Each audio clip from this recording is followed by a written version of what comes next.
Hi everyone, welcome to an exciting Saturday. Why is it exciting? Well, I've actually got a few things to do, which I'm quite excited about, including we start work on our third Airbnb.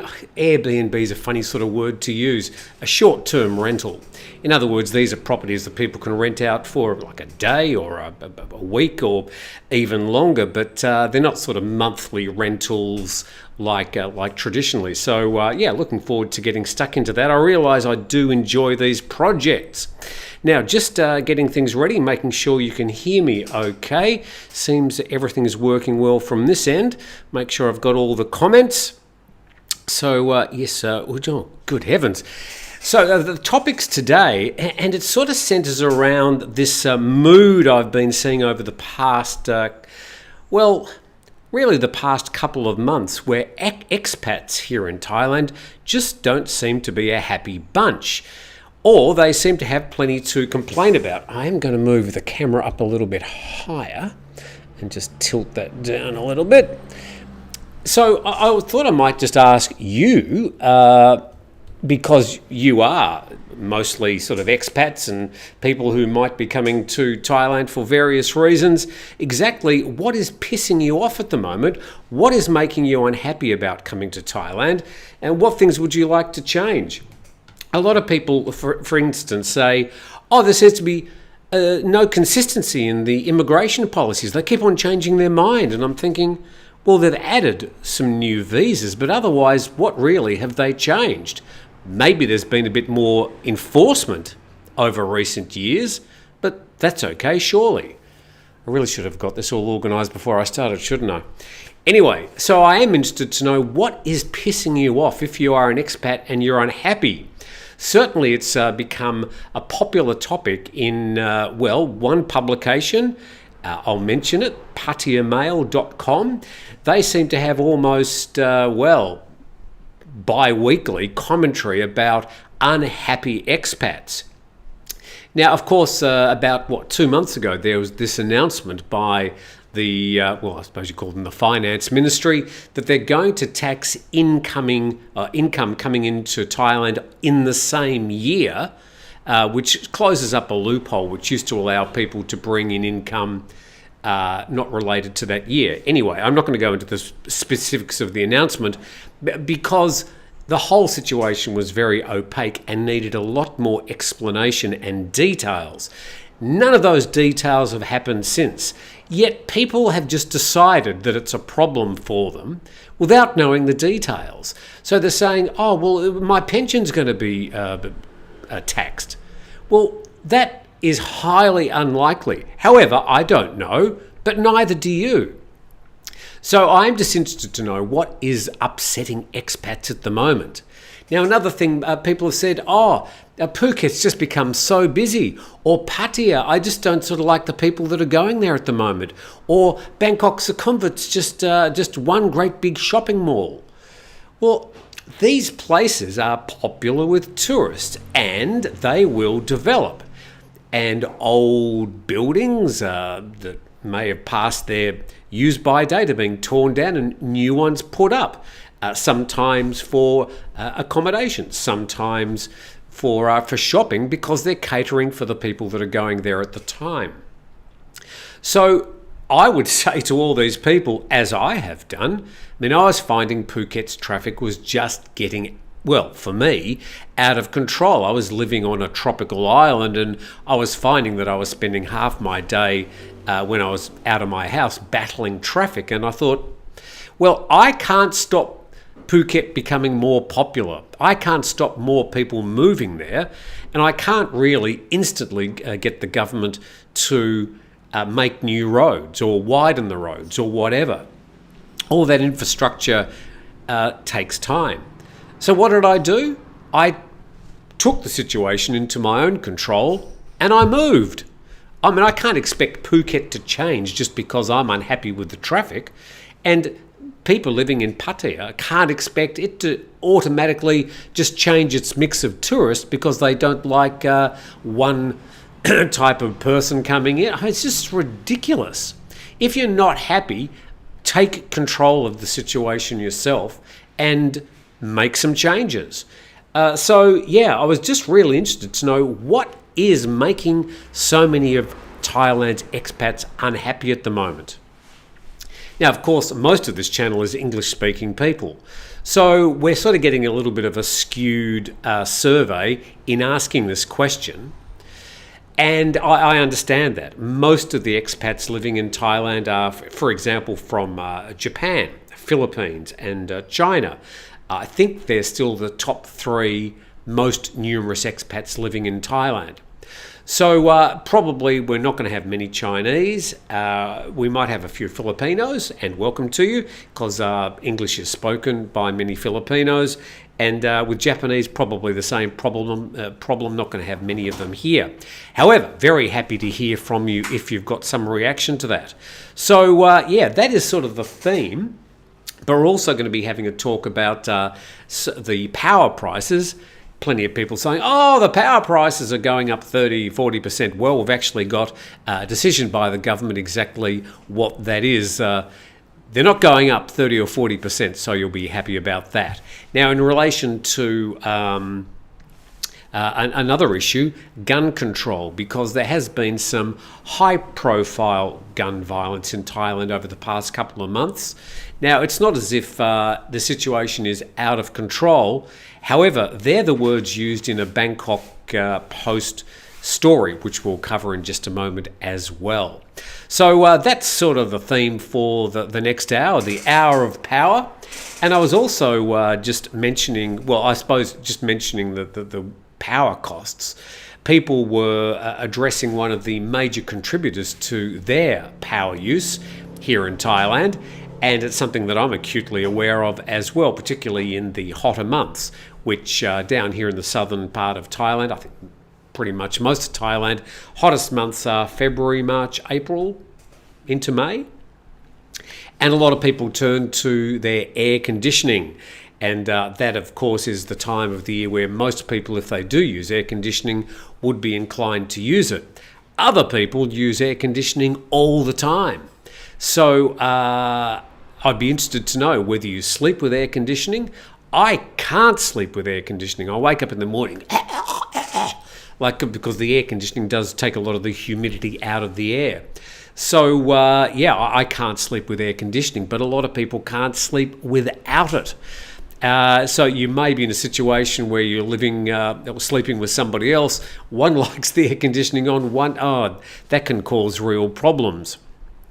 So let's just say hello to everybody, and thank you very much for joining us. I'd really appreciate it if you subscribed to the channel. I'd be most grateful for that. And also give us a like. Tick the like thing, or tick the dislike. I mean, it's all engagement.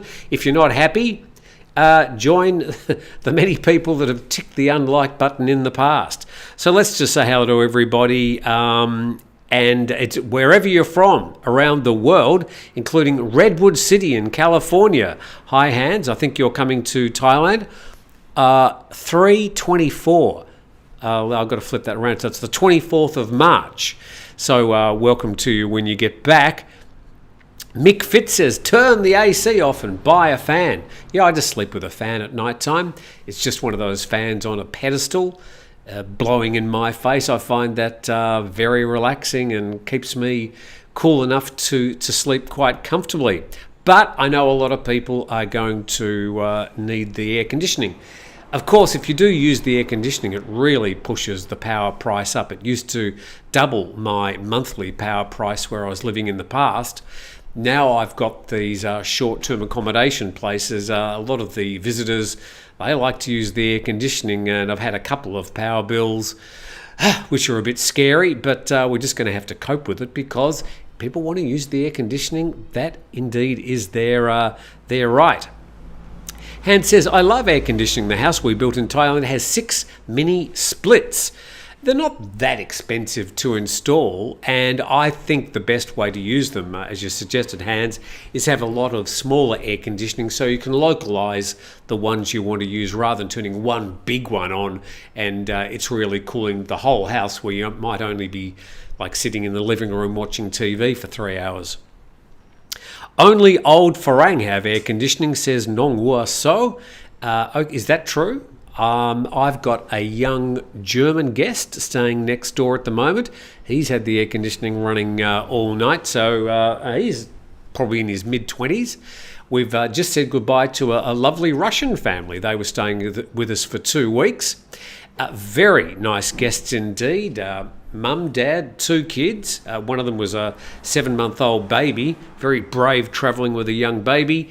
They loved Turtle Beach. They had just a wonderful time. They didn't want to stay in a busy sort of tourist area. They were out swimming every day. They were touring around. They hired a car. So they were great guests and was very happy. And the gentleman's mother was staying with them for half the time. But he said he was going to be flying back to Moscow, and it was, I think he said minus 10 degrees. So that's going to be a bit of a change for them. Who else have we got here? Just saying hello to the same people. Dam. Hello, Dam. Good morning to all from a very pleasant 27 degrees in Jomtien. Greetings from Chicago. Hi, Scott D. Welcome to you, and thanks for joining us. Robbo in the Bay. Hi, Tim, everyone from hot and steamy Harvey Bay in New South Wales on the southern coast, I think. Tim, come on down. Yeah, I was a bit late today. I was 4 minutes late. No matter how organised I get, I always seem to be rushing to the finish line to get ready in time. Shocking. We've got one cat running around here. Hi, Dina. Going to come and say hello? So what else we got? Alpha Bravo. I don't mind that it's freezing here in Germany, but 15 inches of snow is a challenge. I don't do snow. In fact, I really don't do anything under 20 degrees these days. That's Celsius. So when it gets cool here in the morning, as it will over the next couple of months, it might even get down to 20 degrees at dawn. That's as low as I go these days. I do not do anything less than 20 degrees. If I'm going back to Australia for a visit, it will be in the summer because I just can't do cold weather anymore. That's just in my DNA. Hence the reason I suppose I don't need the air conditioning. Watching live rather than a replay, says Demon Mark. Nice to have you with us. And if you've got any comments or things you'd like to ask, please do so. By the way, if you do want to write or make a comment or ask a question that you really want me to see, write question or comment in caps at the start, and it makes it a lot easier for me to see because otherwise the messages just flick past and I can hardly keep up with them. Let's do a couple of news stories which we alluded to, and electricity was something on people's mind this week. And BangkokPost.com saying that, I think I can turn the volume up. This might help everybody. Anyway, let's see how that goes. Bills not to exceed 4.2 baht per unit. That's the headline. The Energy Ministry is assuring people that the new power tariff for households will not exceed 4.2 baht per unit, adding that it's seeking a budget to support vulnerable groups in paying their electricity bills. And the ministry's permanent secretary yesterday said the ERC recently resolved to raise the new tariff. Now, they've got these two numbers mixed up. So they've raised the tariff, the new fuel tariff, to 4.68 from January to April next year. That's causing energy bills to rise by 0.89 of a baht. And Mr. Prasert said the main fuel cost is natural gas. A lot of people saying that it's coal-fired plants making the electricity, but no, the major way they make electricity here in Thailand is with natural gas. And what's another thing that they use here? And they're building quite a few of these big solar farms. So, but natural gas at the moment, and its fluctuating prices are a consequence of the Russian-Ukraine conflict, he says. And in addition, natural gas production capacity here has been reduced due to the transitioning of a new natural gas concessionaire in the Gulf of Thailand, increasing imported fuel. The ministry expects natural gas production capacity will return to normal by April. That's a bold and brave prediction. I think I need this to flip my pages. So let's see what happens with that, but it looks like they're going to set the basic tariff at 4.2 2 baht. So it's not rising by 30, 40, 50%. It's only rising maybe, 10 to 20%. But it's interesting that the electricity prices do sort of fluctuate depending on geopolitical situations, the availability of natural gas and other things. So the prices have gone down over the past year. So the fact that they're going back up again, I suppose it's not really a surprise. A bit like petrol prices, they go up and they go down. We're very happy to complain when they go up, but we don't go, oh yeah, they've gone down again. We don't do that, do we? We only look at the negatives, the glass half empty. Speaking of which, 1991. Okay, another story, and we go to, this is about gun control, and please make any comments or ask questions as we go. I'll get to those in a moment. We go back to the Bangkok Post. Police target gun menace, and with violence from illegal firearms now out of control, bulletproof measures must be taken. This is according to a police spokesperson. And a week before Loy Krathong, the Royal Thai Police arrested nearly 15,000 suspects in 14,339 criminal cases. Of those, 1,320 cases were related to the illegal selling of unlicensed guns and illegally owned licensed guns. Many cases involved the wrongful ownership of firearms. The operation aimed to prevent gun violence, such as when technical college students shoot students from rival schools. Has been, again, a couple of high-profile cases, 2 cases of these technical college shootings in recent weeks, but it's seen a pretty swift clampdown or crackdown from police around the country. And this is the police commissioner saying, we have to admit an illegal firearms problem exists in this country. Continuous suppression operations are necessary to prevent firearm-related crimes. And the public, even youths, can easily buy guns online, such as in the case of the Siam Paragon shooting on October the 3rd, when the 14-year-old shooter purchased a modified blank gun and bullets online. He said nowadays people can just search for firearms on Google, make their orders and receive guns with just a few clicks. And he said, we want to cut access to these online guns. We aim to catch sellers before they can sell their illegal pistols. And also from the police, he suggested stronger gun control measures. I like how strict gun control is in Singapore and Japan. They have stiff punishments. Even those found with 1 bullet can face a long jail sentence. And we need to increase punishments for those who own illegal guns because it creates social problems.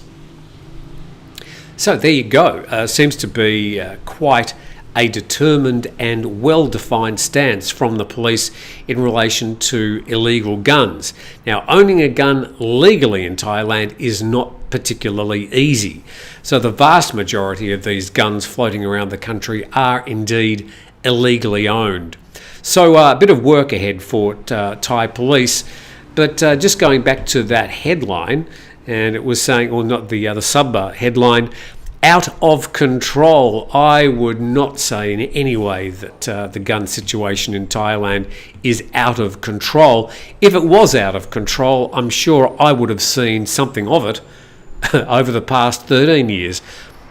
I can't think, except on a policeman, I've ever seen anybody with a gun in Thailand in 13 years. And I get around. And I don't sort of hang around the back alleys of sort of Minbury or... No, I can't really think of... No, never seen a gun, except on a policeman here in Thailand. So interested in your comments. G'day from Pattaya, says Demon Mark. Tom's Guesthouse. Hello, Tim and all. Who else we got? Reg Dunlop. Where is this guy? I'm here, Reg. I'm here. Are you talking to me? And we'll go back to see what comments we've got. Oh, Scott. Thank you very much to Scott. Scott D. Always supporting the channel and much appreciated, Scott, as usual. I bet it's warmer here than it is in Chicago. Inspired in part by this channel's Tim early coverage of AI and also visits to the Apple store at Icon Siam during recent trips, I've started reading books on Apple, technology and AI. Fascinating. Good for you. Yeah, I'm fascinated in AI. I don't fear AI as a lot of people do, but I like trying to understand it more, using the tools where I think it's appropriate and commenting where I think it's inappropriate from time to time. Most of the channel, of course, is about things happening in Thailand, so most of my focus is on, for example, AI used here in Thailand. Sometimes I highlight some of the journalistic efforts when it's clearly just been spun by AI. And as speaking to Steve Ross about this yesterday, just not checked before they hit the publish button. I mean, okay, use AI as a tool if you want to sort of fill out a few columns, but check it first and make sure that it's not ridiculous, that it's not inaccurate, and that they haven't sort of overused the Roget's thesaurus. But thank you very much, Scott, and yeah, we'll keep on talking about technology and AI where I sort of think it's appropriate. And we've got another one down here, Aussie Chris. Thank you, Aussie Chris. I really appreciate your support of the channel. He says, morning, Tim. Nothing to be annoyed about, mate. Just had a magnificent wedding in Chiang Rai last week to an amazing woman. You got married? And then awesome honeymoon on Khao Lak. Keep the brilliant streams going, mate. You could have dropped in. I'm, 25 minutes south drive from Khao Lak. You could have said hello. But yes, if you've just married an amazing woman in Chiang Rai, congratulations to you, Aussie Chris, and really appreciate your support of the channel. Question from Andy Bull. I haven't checked these, so I'm just on the fly. Maybe for tomorrow, can I please find out when the Turtle Parade is on? I'm planning to visit. Well, if you're talking about the Turtle Festival here in Thailand, the Turtle event, the whole week, is on March the 1st to the 10th. I'm sure Steve will correct me if I'm wrong, but I believe it's the 1st to the 10th. I don't know when the parade is on. I'm not sure if it's the start or the end of the week of that 10 days. Again, so I'm sure Steve will correct me. Steve has built a magnificent turtle. Thank you very much. For the float, a huge 2-metre turtle out of cigarette lighters. They're not full. They're not all going to light up suddenly at the end of the parade. But yeah, definitely worth watching. I'm sure you'll see a lot of it on this channel. But yeah, it's the 1st to the 10th. I know I'm fully booked out for those dates in our Beach House number 1. I'm pretty sure once we get Beach House number 2, which I'm sitting in now online, on January the 6th it'll be available, so I'm pretty sure it'll fill up for Turtle Week, and we hope to get Beach House number 3 online soon after that. So yeah, pretty sure they'll all be full for Turtle Week, but March the 1st to the 10th, as soon as I find out when the parade's on, I'll pass that information on. Why is there no bum guns in the malls? Now, this is a very important question from Stephen Harnden from Pattaya and Canada. Pattaya. Why is there no bum guns in the malls? Oh, now that's an interesting question. I suppose there'd be questions of sanitation, the hands and you'd have to wash the guns, I suppose. A B-Day sort of situation would be much better, but somebody might have you might have some other comments about that. Why there are no bum guns in the malls? I think it's to do with sanitation. Whilst you're using your own bum gun in your own toilet, I suppose it's fine. But if you're mixing in with the public and you're holding those pistols in your hands, I don't think I need to go any further, given that it's breakfast time for many people. But good question. Last year, it was the service charge doubling which put half the baht on the electric charge. Last year it was the service charge doubling. This is from John, expat in Thailand, which put half a baht on the electric charge. Half a baht. Okay. Now, I'm also interested in people complaining about the power prices here in Thailand. Is power more expensive here in Thailand than other parts of the world? I would have thought it's very cheap. I remember my power bills where I used to live, back in Melbourne, Australia, and I remember my power bills here, which seemed to me to be very, very cheap indeed. So, I'm pretty sure power's cheaper here in Thailand than Australia, but you might like to share your thoughts. And if it's generally cheaper, then if it goes up 10 or 20% from very cheap to not quite as cheap, then really, do we have that much to complain about? But interested in your comments, and your comments are as valid as mine or anybody else's. All wind power stations are so small in Thailand. Further up is more wind can build above 200 metres now.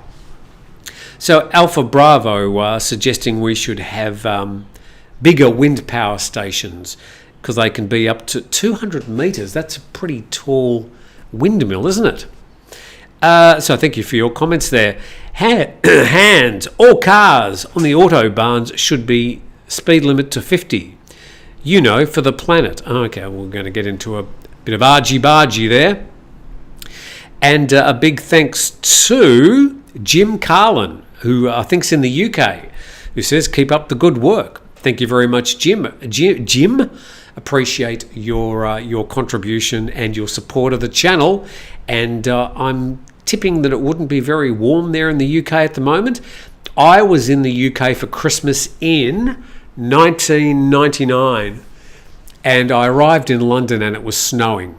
And I know it doesn't snow that often in London, or maybe it does. I don't think it actually does, but it was snowing, and it was a reason to get back to that airport as quickly as I could. Hi, Tim from Canada, says Andreas Schneider. Good morning to you. Thank you for joining us. Buddha said no to make others jealous. Okay, so we're just going back through the comments, trying to find some questions. Is your cottage booked all the way to January the 7th? So this is from Reg. Reg, if you go onto Airbnb, you can see which dates are available. You can book on bookings.com. Pardon me for being a little bit incestuous for the moment, talking about my business. Airbnb, bookings.com and vrbo.com. And they all tell each other when those dates aren't available. So I know December, January, I've got some dates from Monday. I've got people there now, Monday till next Friday, I think. And then you'll find the dates in Airbnb. Airbnb.com. Type in Bonneville Beach House, or just type Bonneville, 2 N's, Beach House into Google, and it'll show you where you can book it on Airbnb, VRBO, and bookings.com. So easy to find out. And look forward to you coming if you ever get here. Okay, so what else have we got? Comment. Yeah, we've done that one. Question maybe for tomorrow. Can I please find that? Okay. Don't want to miss anything. Comment. Little Johnny Howard, the Prime Minister of Australia in the 90s, fixed gun control in Australia after the Port Arthur massacre. Robbie, you're absolutely right. I wasn't a big fan of John Howard generally, but the one thing that he will be remembered for, and I certainly remember him for, was his swift action as the Prime Minister of the country the day after the Port Arthur massacre. 32 people, I think, were shot in a gun massacre down in southern Tasmania at Port Arthur. And the Prime Minister went on TV the next day and announced an amnesty on guns and said, you've got to bring them back. And I think it was a 6-month amnesty for people to deliver their guns. And those guns were destroyed on national television, and people had to relicense. I mean, it really cut the number of guns in Australia down by a lot. And this was a Conservative Prime Minister. You might describe him as a bit right-wing, But he got on TV and he was serious about it, and it got like both of the major parties, the Liberal and the Labor Party in Australia, both supported this big crackdown on guns. And there's never been, since that time, a mass murder to that level, or in fact the number of gun massacres has reduced incredibly since that decision was made by the Australian Prime Minister, proving that gun control can actually work to reduce gun deaths. I understand there are some people watching us from the United States that would disagree with gun control, but you have your own reasons for believing the opposite, and I appreciate that you might disagree with me, but I've seen gun control in different parts of the world have a massive effect on reducing gun violence. And at the end of the day, we don't want people to get shot, do we? Both goodies and baddies. I mean, send the baddies be tried and go to jail rather than just having them shot. So, interested in your comments, but I don't really want to get into the United States-focused gun issue. Let's talk about it globally, and I think those comments would be fine. Gunnar Hopstead says, comment, bear in mind that the price of electricity rises as how much you use. Use little, pay a low price. Use a lot, the price is rising. Good comment. So if you are worried about the cost of electricity, just use less. So I think I have a pretty good attitude towards power. I make sure I turn the lights out when I leave the room, only use the air conditioning when I absolutely have to. There are other ways to keep cool. One of them is 60 metres away from me, and it's called the Andaman Sea. So I'm pretty sure when it gets really, really hot that I'll probably be swimming in there more. But a great comment, and thank you, Gunnar, for that. I've seen people with guns, says Food History. Are we talking in Thailand? And if you have, I'd be interested to know what the situation was, because, as I said, I don't think I have. Thanks, Tim, for good news. Never been looking in a barrel. That's the way I see it too. 13 years. Wow, my first trip to Thailand was 9 years ago. Thank you to Shane O Traveller, and thank you for joining us today. Russell Jack says, good morning, nice shirt. Thank you. Now, I keep on thinking I must put a link in the Lazada channel so people can buy these shirts. I'll try and remember to do it today. But it's in Lazada, and I can't remember the brand. But I always go to the same shop, and they're sort of between about 150 to 250 baht.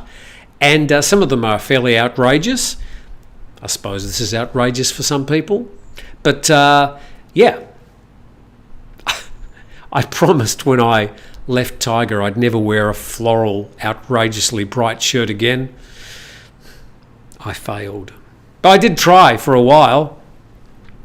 So, what about bum gun control? Need a permit? Pepe Lomoco. No, you don't need a permit for a bum gun, but you probably need a little bit of practice aiming to get it right. Are you a registered pilot? Asks Lance Link. Yeah, I've got a pilot's license. If you're talking about planes, yes, I've got a private pilot's license. I haven't maintained it over the past 15 years. So if I was to get back into an aircraft, I'd have to do quite a few hours on that particular type before they reapproved me. I'd love to get back into flying, but just haven't had the opportunity here in southern Thailand at this stage. But yes, if worst came to worst,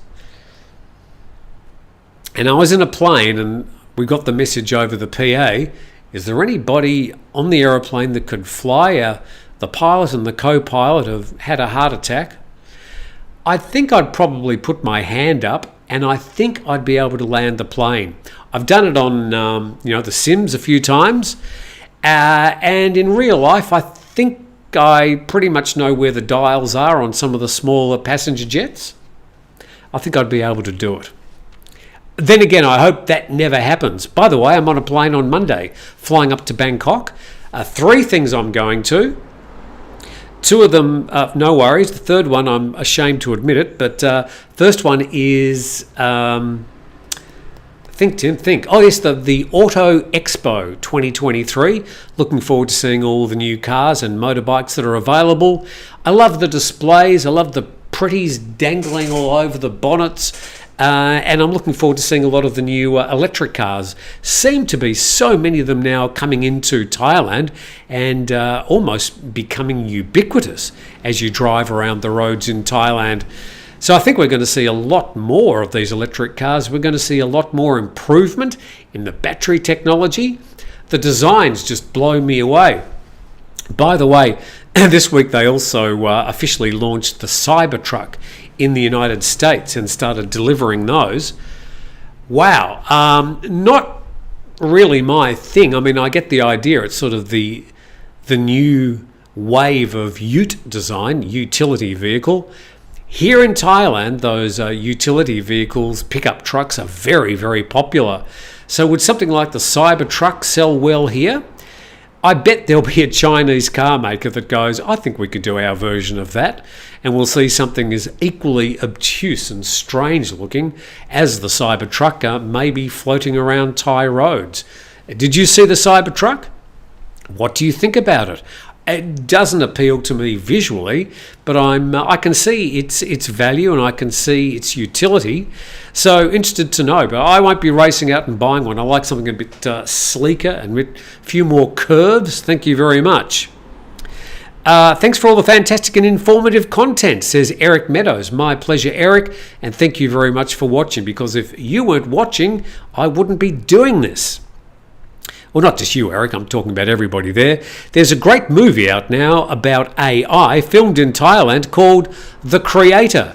Very interesting, because number one was watching the movie last night and was recommending it to me. So I'll have to check that out if it's got English subtitles. My very first trip, this is from Food History, by the way, my very first trip in 2000, I got offered a battered old compact automatic for sale.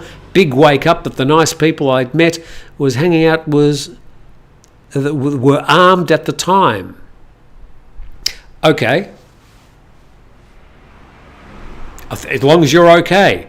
Mind you, I'm just reading these as they pop up. I don't pre-read them, so sometimes I don't understand the message. It's just that I haven't had time to think about it. Like that one. An AI version of Steve Ross would be interesting. No, it wouldn't. Steve is amazing because he's unfiltered and his brain is like a slightly warped encyclopedia. But boy, can he reel off any number of stories. So maybe Steve is AI. Maybe he already is. Gives me something to think about. Recommended by Frank. Seen it in cinema yesterday. It's great. Director, same like Rogue. Are we talking about The Creator? Okay, thank you very much. Okay, Thailand Adventures. Hello from Kevin and Poopy. So apologies if I got that wrong. And our 7-month-old daughter Mila living in Hua Hin. Perfect weather here lately. So hi Kevin and Poopy and Mila. Thank you very much for watching. Is Mila watching as well? Poor Mila. But growing up there in Hua Hin, that's a nice place to wake up every day with a nice long beach. Hi, morning Tim. Hope you're doing well. Love your program every day. That's from Rolando. Thank you very much for watching. Don Moyson, make this show shorter. Well, I tell you what, Don, we usually make it an hour, just so I can get through as many comments as I possibly can. But if you want to make it shorter, just turn it off when you've had enough, like now, because I do want to try and give people as much time as possible and get through as many comments so we get the broadest spectrum of comment and ideas. But yeah, when you've had enough, just switch it off. I dislike a bit that the Sinsod is layered on table note by note in front of everybody, has something of a cattle trade. Alpha Bravo, I'm sorry, I have no idea what you're talking about there, but thank you. Andreas, hi from Canada, we've done that. Okay, another thing I just wanted to address, and we'll get down to those comments a bit later. That's highlighted.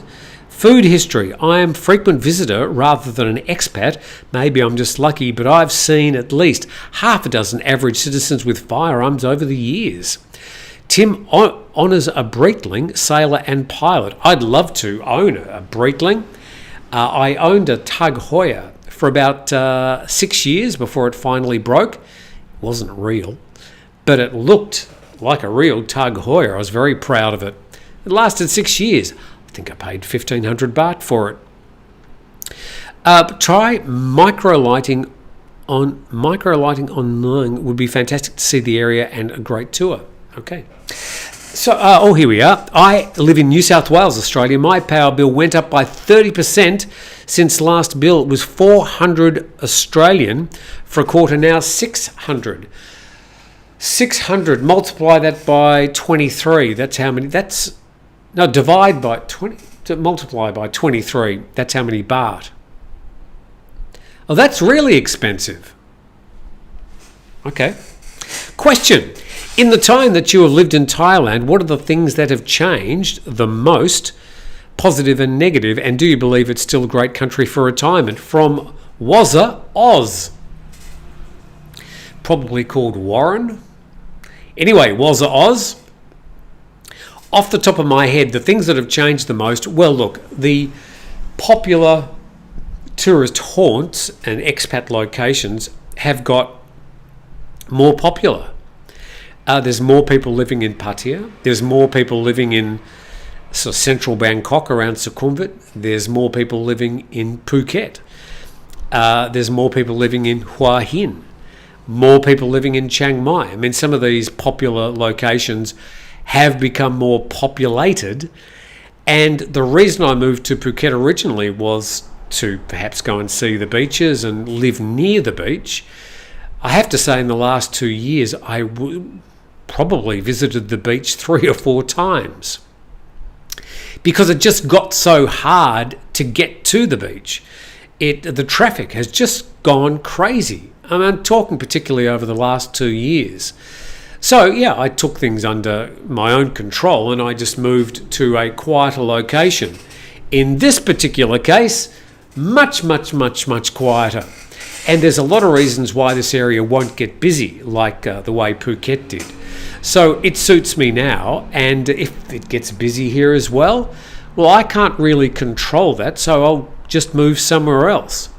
And there are plenty of places just out of the tourist zones, like the people who got sick of Pattaya in the early days, they moved to Jomtien.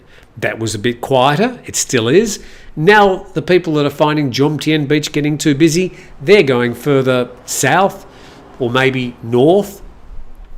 So, I mean, there's always options for you if you don't like the way. And look, Thailand has become much more popular for tourists over the past 20 years, much more popular. If you look at the rise of tourism, it's I think it's almost 4 times the number of tourists arriving, say in 2019 compared to 20 years before. A profound change, not only in the number of tourists, but also in the actual demographics and the countries where the tourists are coming from. And all that influences the places that they move to, and a lot of these tourists end up as perhaps expats working here, and some of them retiring here. And then that changes the vibe in those particular areas as well. But you can complain about it, or you can do something about it. So I'm just fascinated to know what expats are just so concerned about. The visas, you got more visa options available now than you did 10 years ago. I'm talking about long stay visas. The tourist visas, for example, the visa exemptions or the visa waivers, have been at 30 days for a lot of countries for a long time. Sometimes they do a bit of a promotion like now, and they've pushed the Russian visa waiver up to 90 days. Now, for Thais travelling back to Russia at the moment, they get a visa waiver as well.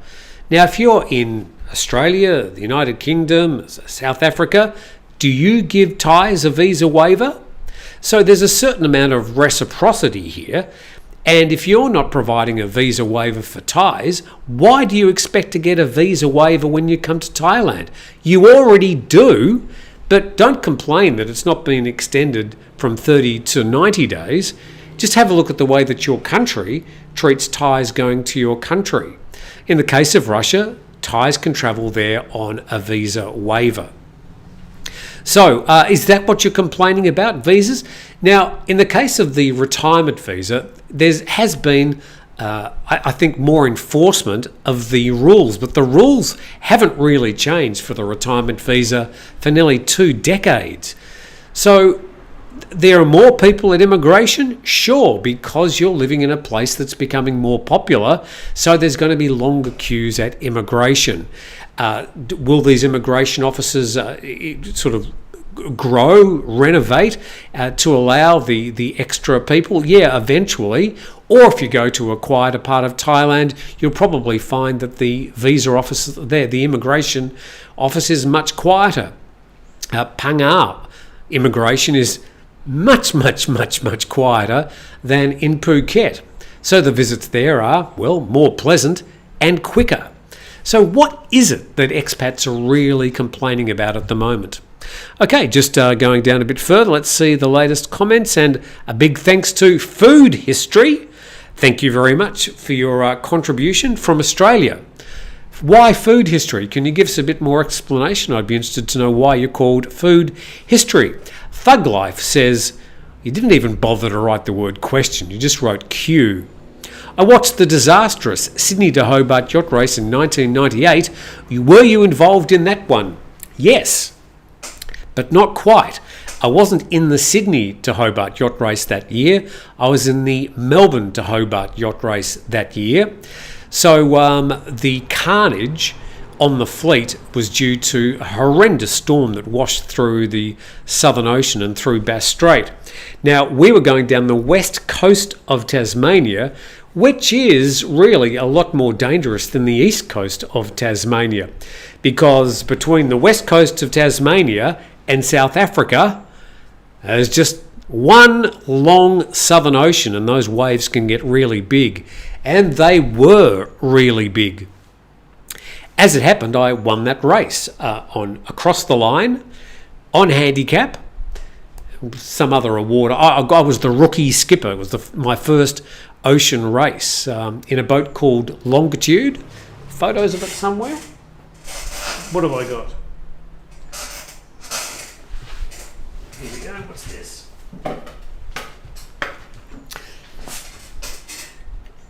Oh, I've got to cover that. So, Mornington Yacht Club, this is from the Mornington Yacht Club where I was a member. Skipper of Longitude, winner of the 1998 Melbourne to Hobart Ocean Race.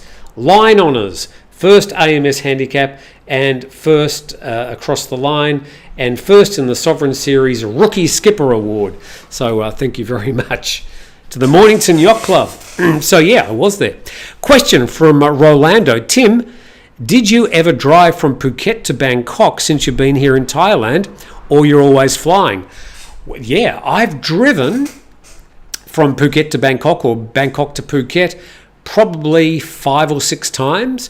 Gee, the road's really improved over those years. It's now pretty much double lane highway all the way from Phuket to Bangkok. Takes about 12, 13 hours of actual drive time. I always cut it in half these days, have a break. Last time I drove down from Bangkok to Phuket, we actually did it over 3 days. Just visited a few new places I hadn't been to before. But yeah, it's a good drive, but it's 12, 13, even 14 hours, depending if you stay on the speed limit. Most people don't. But yeah, it's a good drive. A not particularly interesting drive, but it's a good drive. One thing I would recommend, if you're driving from Bangkok to Phuket, when you get to Chumpon, you're heading south, take a right-hand turn at Chumpon and head towards the Burmese border. And then there's a road that when you get there that meanders down, really good road down the Myanmar border, and then you go through Ranong, Khao Lak, past Tai Muang on your way down to Phuket. That is a much more scenic route if you're interested in that particular drive. So yeah, I have done the drive. It's good. Question: did you ever drive from Phuket? Our power bill in Cha Am is around 4,000 baht per month, and a water bill is around 2,000 baht a month. But we live in a big house and 3,800 square metres of grass. I suppose that takes a bit of watering during the dry season. 4,000 baht. Okay, my electricity bills, even because I've got these two houses now, and the guests love leaving the air conditioning on. The last power bill was about 2,200 for the two houses, which I didn't think was that bad. I've budgeted for more. But yeah, there you go. Thank you very much to Robert in Cha Am, which is a great place. And good luck for your big house and the large property there. Okay, we love Khon Kaen, says Hans. Khon Kaen, a very nice part of the world. Sort of the centre of Isan, if you like. You got the gateway to Isan, which is Nakhon Ratchasima, also known as Korat. But Khon Kaen is right there in the middle of Isan. Personally, when it comes to Isan, I like more of the provinces on the Mekong, especially up north, up in a place called Loy. Bit like Tai Muang. It's very hard for me to get my mouth around. Hervey Bay's in Queensland. Oh, sorry. I beg your pardon. What's the one that's south of something Bay?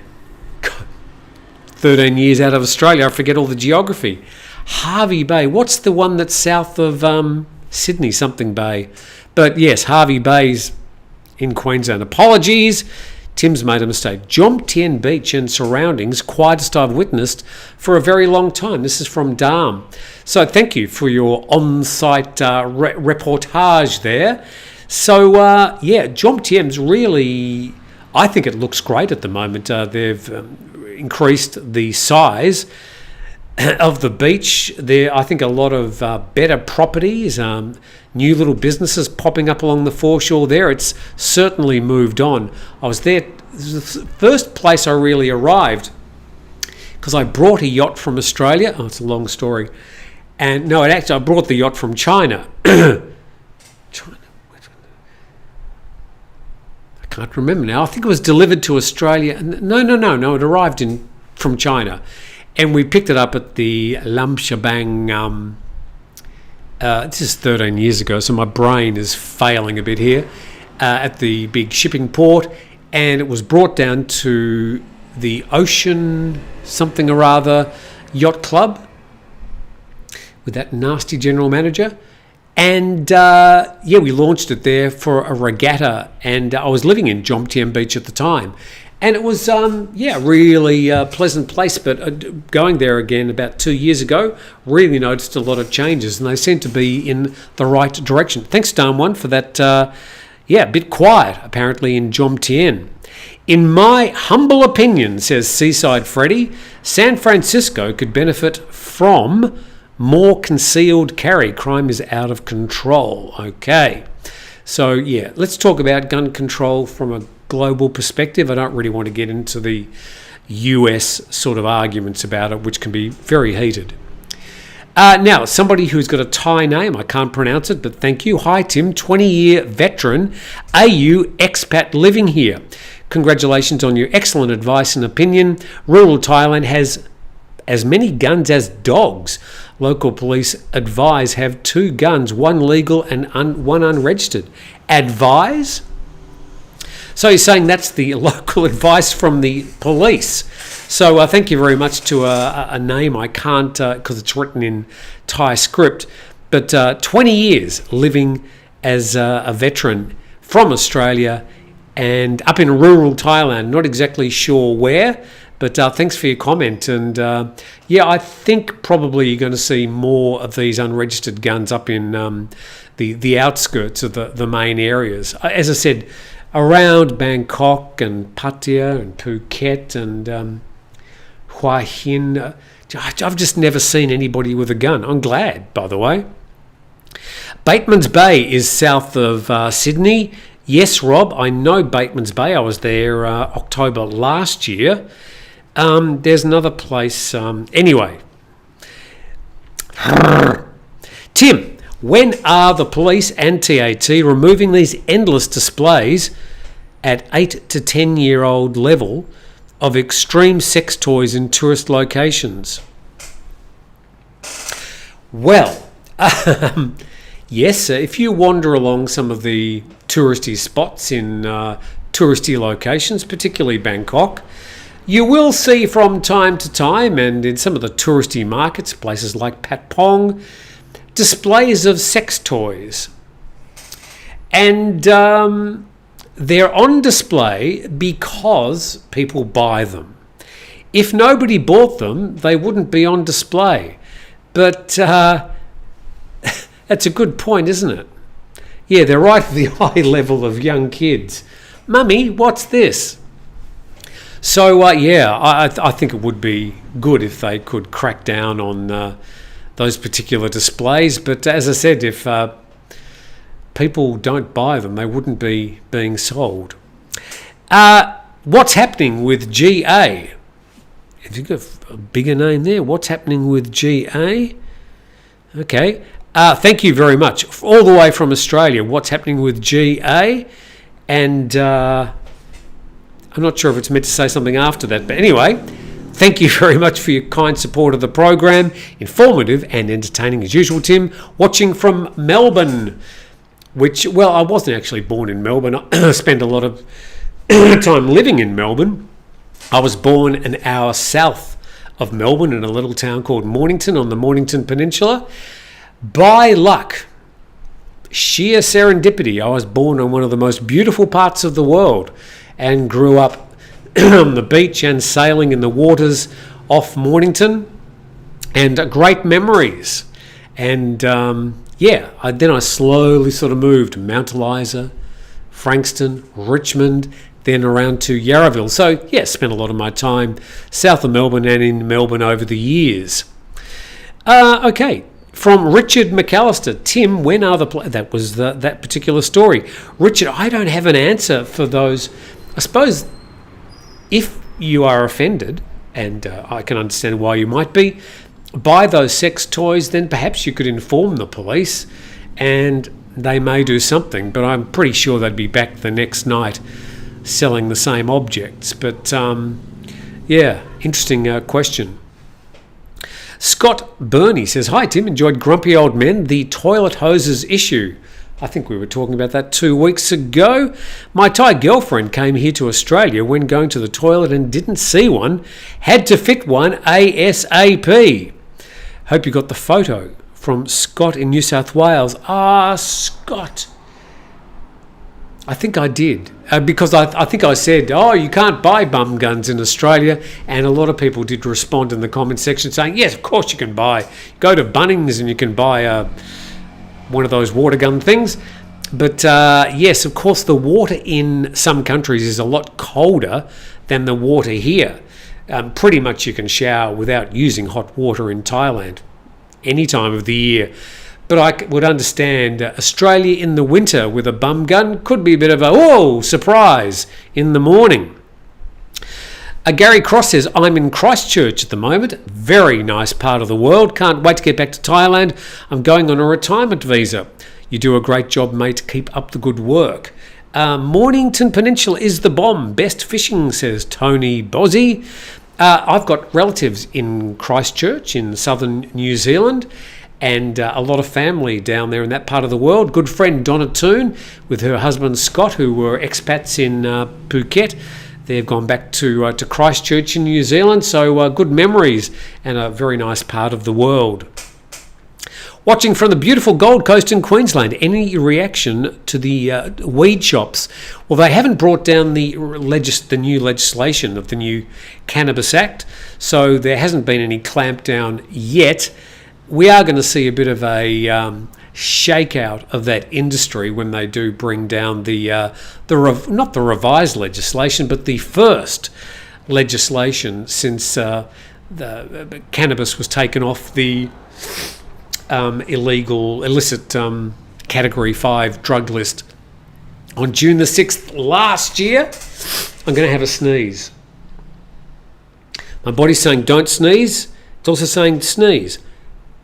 Don't sneeze. Okay. So, we've got to wait until the Cannabis Act is passed. I think that will be in the next month. Then I think we're going to see some crackdowns and some realignment in that industry, but nothing firm yet. We have published what's going to be changed, and we've spoken about it on various TNT programs with a whole lot of code. As you know, we usually refer to it as broccoli on the daily program because we get demonetized otherwise. Hope I don't get demonetized for talking about it today. You may have been talking about Botany Bay or Byron Bay. No. Jarvis Bay. No, Jarvis Bay. I think it's Jarvis Bay I was thinking of. Harvey Bay, Jarvis. Anyway, the Navy are down there, I think. So Byron Bay, I know that's the most eastern point of the Australian continent.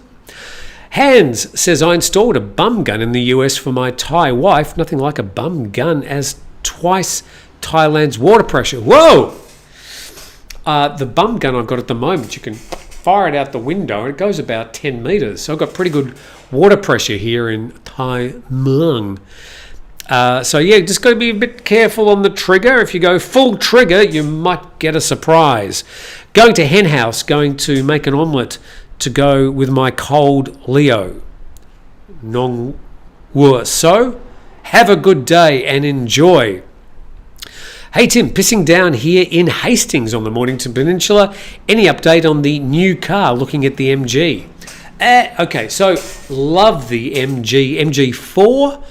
An electric car that goes like shit off a shovel. Very Australian colloquialism.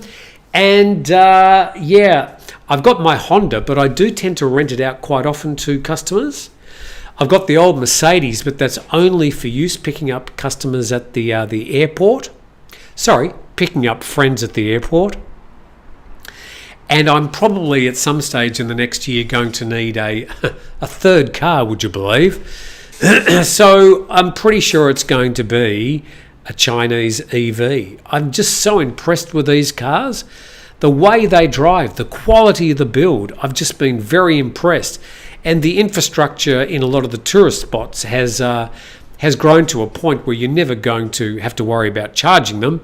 And in fact, all the new ones, you can, of course, charge from your home power supply.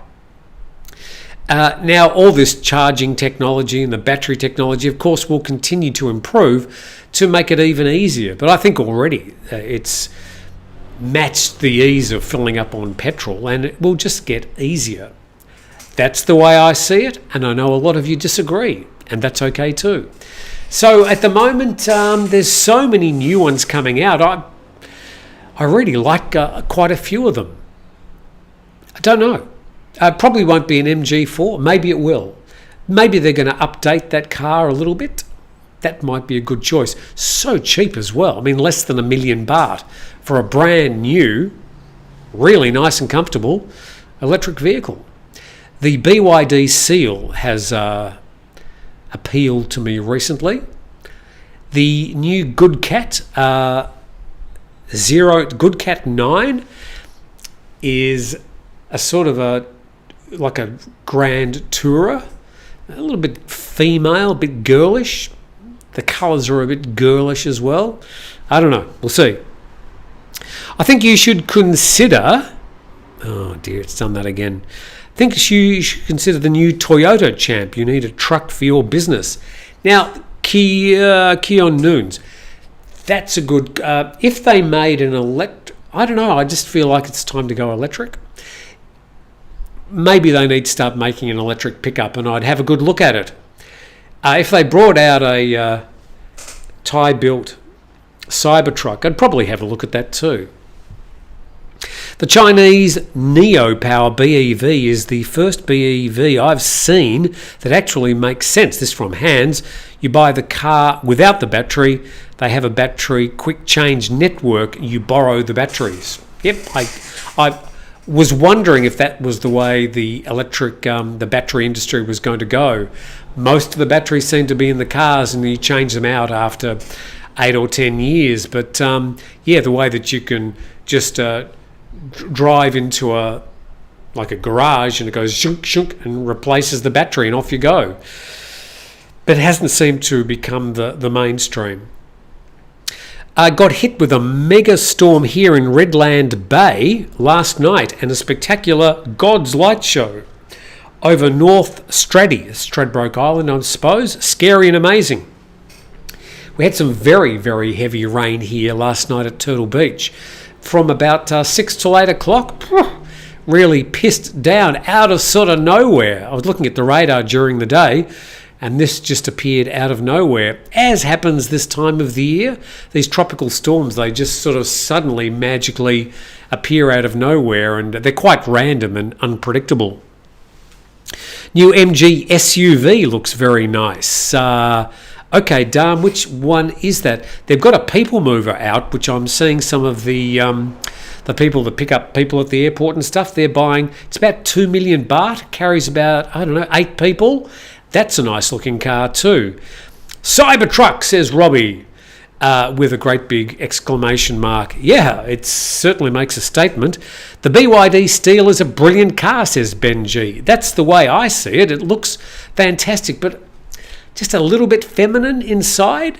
A lot of ladies drive and they like a slightly different looking car from men. I get that. But yeah, a stunning looking car nonetheless. How many pumps in Thailand now? You'll need 5 as many charging stations. How many pumps? You'll need 5 as many charging stations. Oh, okay, I see what you mean. Are you talking about I don't really know what you're saying. I'm sorry, but yeah, look, the infrastructure for recharging is catching up very quickly here in Thailand, along with the popularity of these new electric vehicles. And the fact that you can charge your car overnight at your house, I think, makes things very, very easy. And they go 300, 400, 500 kilometres. So it's not as if you're going to be caught with your pants down. I mean, that's going to get you halfway, more than halfway from Phuket to Bangkok. Comment from Wilco.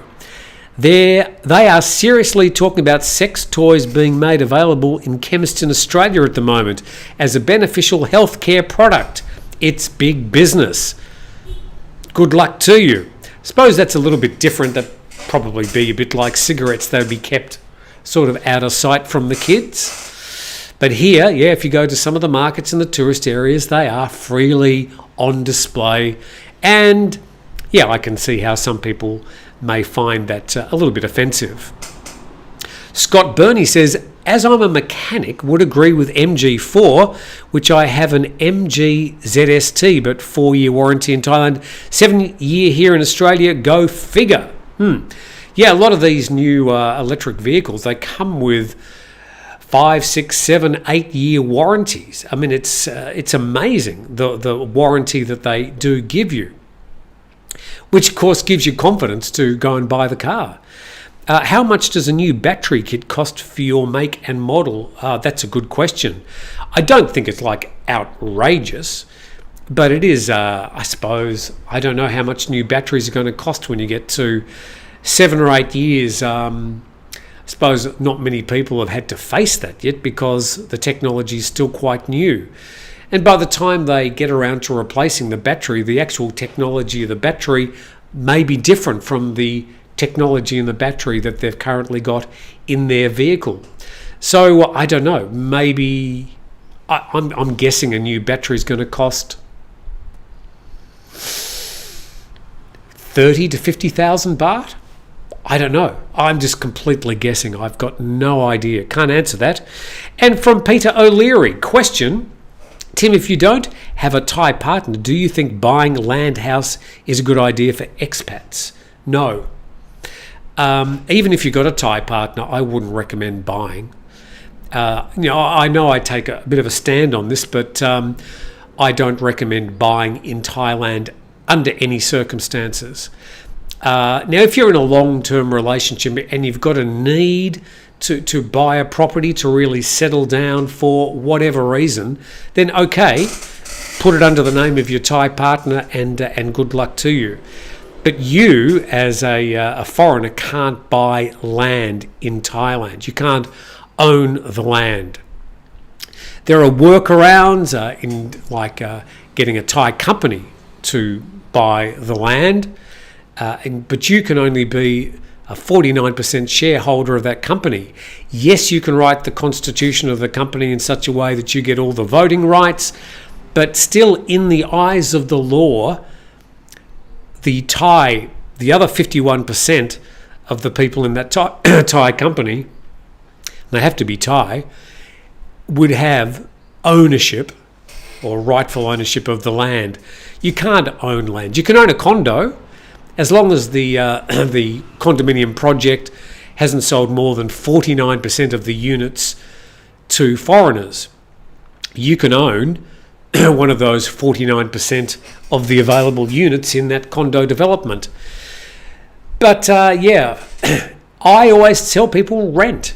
Rent is so cheap generally in Thailand, and usually you can discuss with your landlord how you go about it. I mean, all these places I'm doing up, I'm renting them.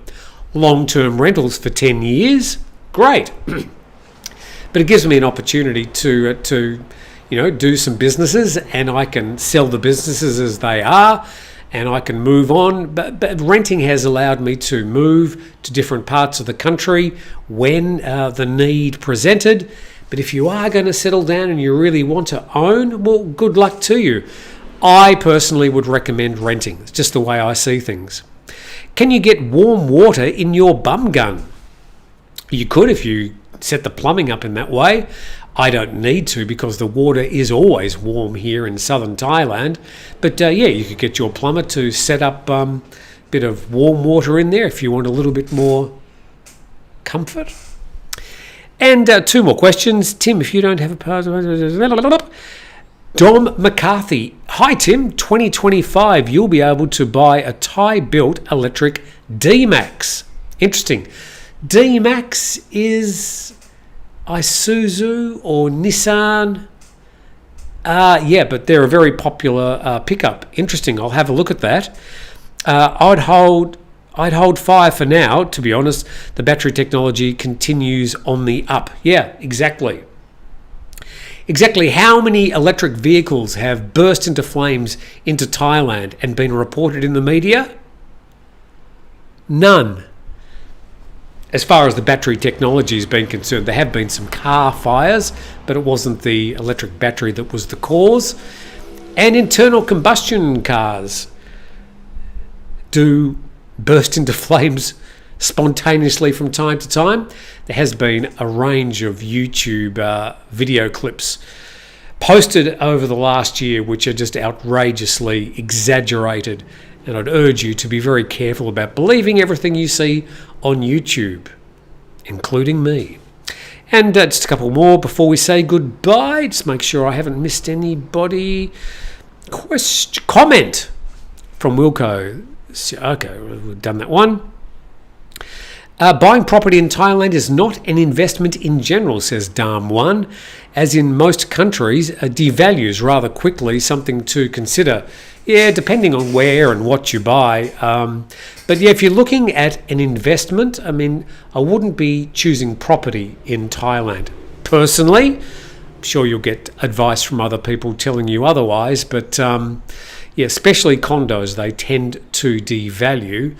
But if people bought in Phuket, say 20 years ago, they'd be doing really well if they were selling now. So, swings and roundabouts. Just had a quick ad here in Oz. You hitting the big sub time. Just had a quick ad here in Australia. Okay, sorry, Warren, I'm not quite with you there. Anyway, I think that's about it for today. 1 hour and 18 minutes on -3. I know I was 3 minutes late. Apologies for that. So thank you very much. Well, hopefully we've covered some interesting topics. I did want to mention this. And big name has departed us over the past week. Henry Kissinger, a dominating and polarizing force in US foreign policy, dies at 100. And he, during my lifetime, has certainly been making news throughout his political career. But I was interested in this comment in the second paragraph. Kissinger died Wednesday at his home in Connecticut, according to a statement from his consulting firm, Kissinger Associates. The firm did not provide a cause of death. Well, I think I can. He was 100. So he had a very good innings indeed. And I think you don't really need anybody to tell you a cause of death, but quite an amazing gentleman, and reviled by some, celebrated by others, but he cast a long shadow on American foreign policy to this day. So farewell, adieu, adios to Henry Kissinger. Bye-bye, everybody. Have a great Saturday. We're here tomorrow with Steve Ross and Grumpy Old Men, and then back on Monday with our Monday to Friday whip around Thailand with our daily TNT. But for now, thanks for watching. We'll see you later. Thanks for joining us.